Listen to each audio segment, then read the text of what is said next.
This week we are beginning our educational programs here at the church, having taken the summer off for some due rest.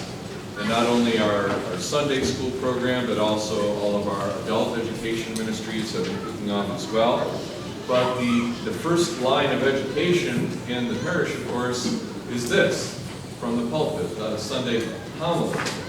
And so it is at this time of year, I usually like to start the school season, if you will, with a kind of educational series of some sort to get us in the right spirit.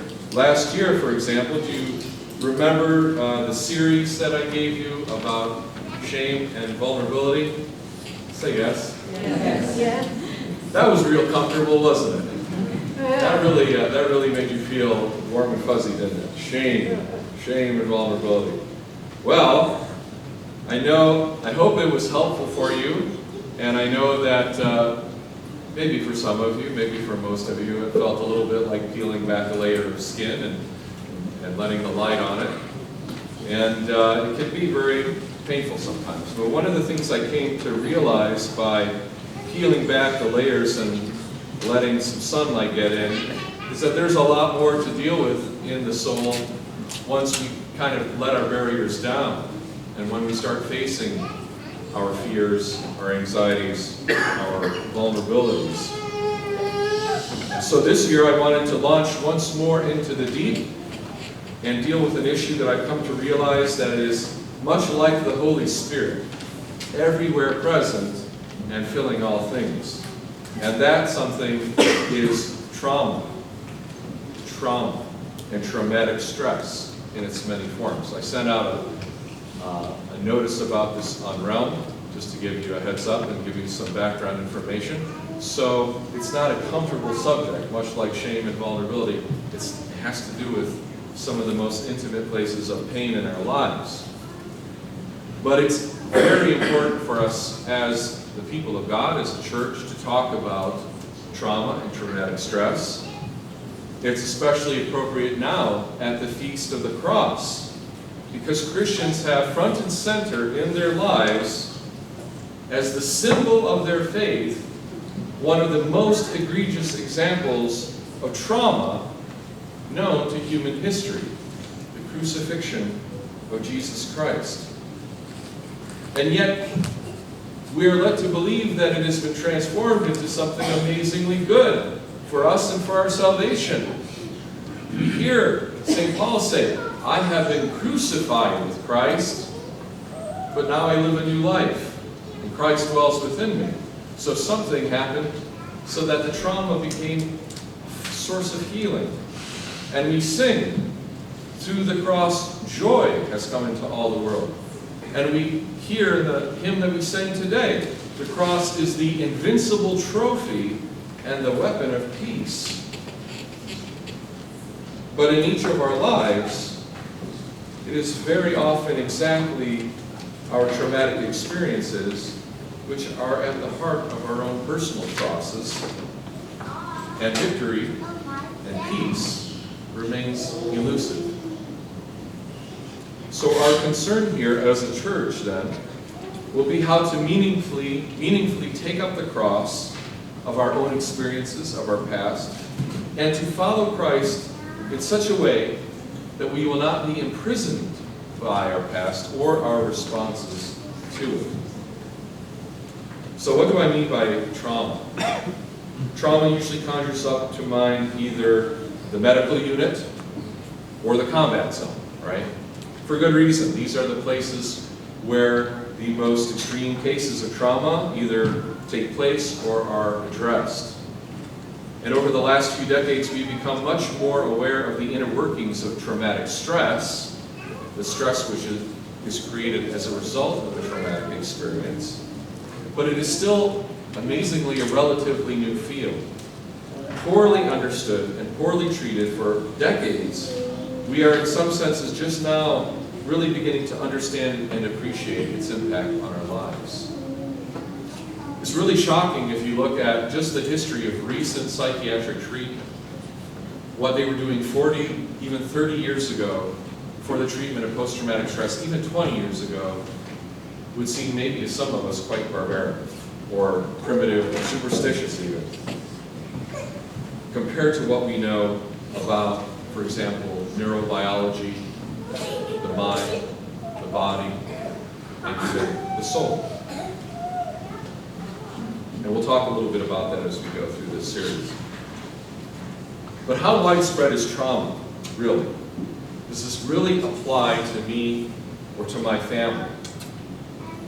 Well, Dr. Bessel van der Kolk, in his breakthrough work, The Body Keeps Score, from which I'll be drawing throughout the series, says the following as an introduction, and it's kind of a slap in the face, a splash of very cold water, and so I warn you, it's not going to be comfortable.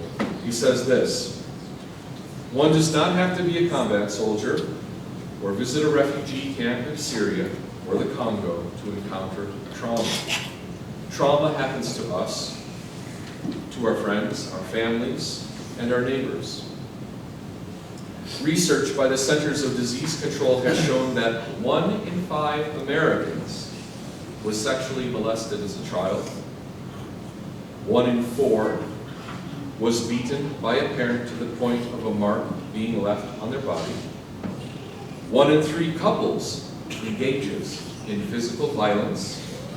1/4 of us grew up with alcoholic relatives, and 1 out of 8 witnessed their mother being beaten or hit.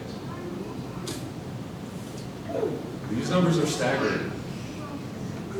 And at about this point, some of us in the room are probably trying to figure out who in our family that applies to. And then there's some of us who are going, yeah, how many of those categories do I fall under? And then there's a few of us who are probably thinking to ourselves, dear God, please don't look at me right now because I am barely holding this thing together. That's how bad it is. And if you're not in any one of those 3 categories and you're still thinking, this is about other people and other people's problems, not me, maybe this will help wake you up. While about 1/4 of the soldiers who serve in war zones are expected to develop serious post-traumatic problems, the majority of Americans will experience a violent crime at some time during their lives. And more accurate reporting has revealed that 12 million women in the United States have been victims of rape. And more than half of all rapes occur in girls below age 15. For many people, the war begins at home.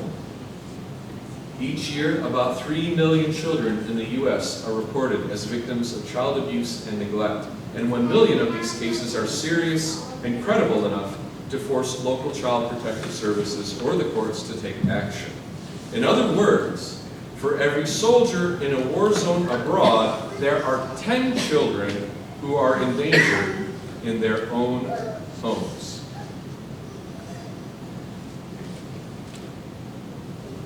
This is an epidemic problem for us, and it's one of the things that we don't talk anything about in our society, but it's fueling so much of our pain. We also know that traumatic experiences are one of the greatest indicators for future illnesses, not just mental but physical as well, but especially depression, anxiety disorders, addiction. Because of this, those who have the experiences are not the only ones who are suffering because of trauma. Even if we don't directly experience a traumatic event ourselves, we suffer because of our contact with those we love who have. The families of those with any type of post-traumatic stress also suffer as their own loved one suffers, and they can develop their own problems, their own rates of depression, their own rates of addiction. And the caregivers of those who have been abused or violated or suffer traumatic stress in any form can also suffer what is called secondary trauma through what is called trauma exposure response. And it can manifest itself in most all of the same ways as traditional PTSD, such to the point that it's called secondary PTSD. And a lot of frontline responders and caregivers in medical, emergency, police, and yes, pastoring suffer from secondary PTSD as a result of trauma exposure. It's important to understand, though, that it's not a contest. Okay, people get nutty, and they will say, well, that's not really trauma, or mine was way worse. They should just be quiet, you know. This is unfortunate. I hope that you don't get tempted to do this. There is no objective threshold that determines what is a traumatic experience and what is somehow not important enough, right? And in fact, sometimes trauma exposure is a whole lot of little things and not one major event. We'll talk about that as well. But besides combat, besides child abuse or a personal violation of violence, there are other things that can be traumatic experiences for us. The loss of a loved one, a motor vehicle accident, a mistreatment by a boss or a person in authority that puts at risk our safety and our security. All of these things can create these kinds of traumatic stress within us. I shared on Realm in my announcement about this sermon series, the podcast with Silouan Green, a former Marine who suffered post-traumatic stress, not as a result of combat, but as a result of a plane crash. He was a pilot. He was undergoing some training, and the plane crashed, and it was a devastating injury, as you might imagine. The fact that he even survived is a miracle. His story is quite exceptional. We'll talk about that hopefully as well. And sometimes we don't even realize that our experiences can cause traumatic stress until very late in life, or much later in our life when they're triggered. That's why it's called post-traumatic stress. And sometimes that stress doesn't even raise to the level in our minds of what we would call a disorder, where it interrupts our ability to function on a daily life, where it brings our life kind of crashing down. Yet nevertheless, that kind of post-traumatic stress can contribute to the erosion of our joy and our peace throughout life. It can slowly eat away at our relationships, at our self-confidence, our ability to perform in our careers, our ability to take joy in the work that we do, or in the life that we live. Post-traumatic stress is an equal opportunity violator. So what makes something traumatic? Usually it involves at least two ingredients: horror and helplessness. It is horrible, it is unbearable, and that includes not only things that happen to us, but also things that we ourselves might have done, which makes it extremely difficult to talk about. Because when the traumatic experience that we have is because of something we've actually participated in, or we're in some way willing to be a part of, in some way, that confuses the whole lot. And even those who are abused often feel guilt that somehow they're responsible for it. So it gets really muddy. The cognitive and moral disconnection between what we believe is right and what we find ourselves doing or having done creates a lasting horror or revulsion in ourselves. We think, how could God ever love us after what we've done? And similarly, people who have been victims feel, how could God ever love me after what has happened to me? And there's usually a dynamic of helplessness or powerlessness as the event either unfolds around us beyond any control, or we find ourselves at a loss of control and doing something or giving in to some urge or passion. Powerless manifests whenever our fear, our passions, or even organizational structures override us and we find ourselves acquiescing to something that we would normally never be a part of. And so that's how organizational trauma can lead to this long process. As I said, trauma may accumulate over time as a death by 1,000 cuts, if you will, instead of one catastrophic event. For instance, most of us know that combat veterans are at a much higher risk of suicide, right? You all know that, right? Please say yes. Yes. Did you know that veterinarians are at a higher risk than suicide? Male veterinarians are at a rate of suicide 2.1 times that of the general population, and female veterinarians at a rate 3.5 times the rate of the general population. Veterinarians! This is the job that little kids say, I want to grow up and be a veterinarian, and I want to take care of animals. And they're at least twice the risk of suicide as the rest of the general population. The trauma they experience is a low, slung, slow-grade trauma of pressure, intensity, and stress. Some of you may know that, it's sad, I know. Some of you may know that a couple weeks ago, my wife and I, we had to put down our cat, our little kitty of almost 17 years. And they were so good, and they were so pastoral, if you will, and how they took care of us. And even after the fact, sent us a card with everybody from the practice, saying a nice thing, and made us cry again. Because I don't know if they do that for everybody, I hope they do, but it's amazing that they even do that, because I couldn't do that job. I think it's hard enough to bury somebody in your parish, but to see people come in devastated, every week with their pet that they love so unconditionally, it's absolutely heartbreaking. And they're there for them. No wonder.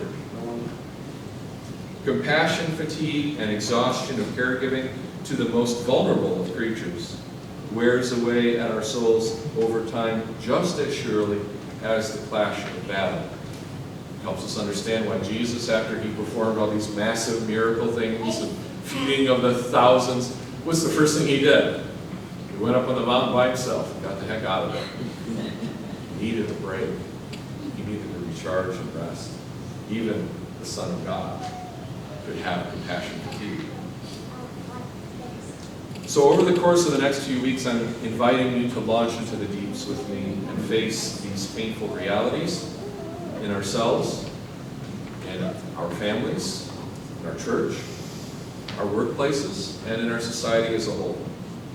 We will consider not only what the research tells us is needed to heal effectively and sustainably from trauma, but also what our faith can help us do to become what caregivers in the field call trauma stewardship.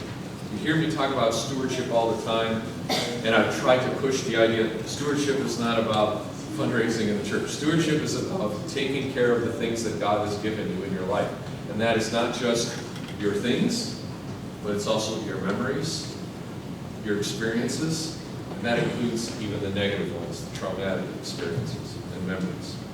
So trauma stewardship is developing a daily practice through which we tend to the hardship, pain, and trauma that is experienced by ourselves, by other humans, and by all living things. As Christians, we are particularly tempted towards an ethic of martyrdom, to just take it, this is somehow good for me and my salvation, we'll say, out of humility, and we'll suffer in silence. And we won't do anything meaningfully good with it, and we won't tend or care for it. And that's not good. Or we might be tempted to be overly positive and optimistic and say, well, I'm a person of faith. People of faith don't have these problems. We're lying to ourselves. People of faith don't suffer. They have overcome that through the cross, right? Liars. That's neglect, and that's ignorance, and that's willful self-denial. That's not sustainable either. Trauma stewardship is knowing the truth and having the truth set you free, and doing it slowly, carefully, patiently, and gently. So through a practice of courageous trauma stewardship, we can turn these experiences and the power which they have had over us in our lives into a source of healing, not only for ourselves, but for others. If you have experienced a traumatic event in your life, if there's one thing I can leave you with today, is hope. To realize that not only can this experience be for you, instead of a prison, but a source of liberation It can also be a source of healing for other people that you come into contact with in your life, if you're willing to do the work, if you're willing to let God in and transform you through the cross. So brothers and sisters, that would be the fulfillment in a beautiful way of what we heard at the end of the gospel today. The stone which the builders rejected has become the head of the corner, and it is marvelous in our eyes. Such is the power of the cross, such is the power of trauma stewardship when we give it to God. Christ is among us. He is among us. If anything I said today to you triggers anything inside you, you're feeling a stress response, I understand that, and I'm sorry if I brought that up. It's one of the reasons I was so afraid to give this sermon. I've been worried about it. Please come and talk to me about it. There are things that can be done, more than just talking about it, by the way. There's plenty of things that we know that will help, and that's one of the things we'll talk about in the course of the series as well. So God bless you. Christ is with you.